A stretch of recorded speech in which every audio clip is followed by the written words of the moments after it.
Okay, so in this video we are going to talk about Warp, and if you haven't heard of the Warp terminal before, I'd highly recommend you check it out. This is the URL. It's honestly the best terminal I've ever used.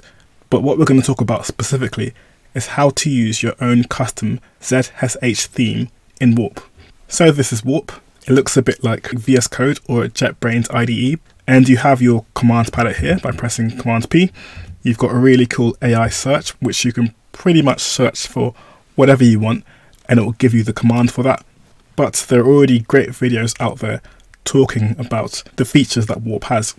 What I'm going to do is change directory, and as you can see here, this is using a custom theme which is provided by default in Warp. If I create a new tab, you'll see Warp uses ZSH for this theme, but I already have a theme installed on here for ZSH, but it's not showing.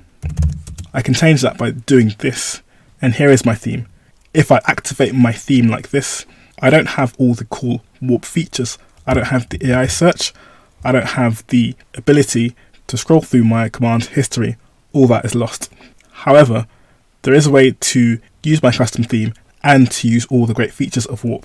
What I need to do is go into the settings, go to features, and turn on a user's custom prompt PS1 setting. Now, once I've done that, you'll see the second tab I created is no longer using the default Warp theme, but is now using my theme, and I have access to the AI search and my history in a scrollable view. This was a short video. I hope you found it useful. If you want to know more about Warp, I will put a video in the description to find out more. But for now, thanks for watching, and I'll see you in the next video.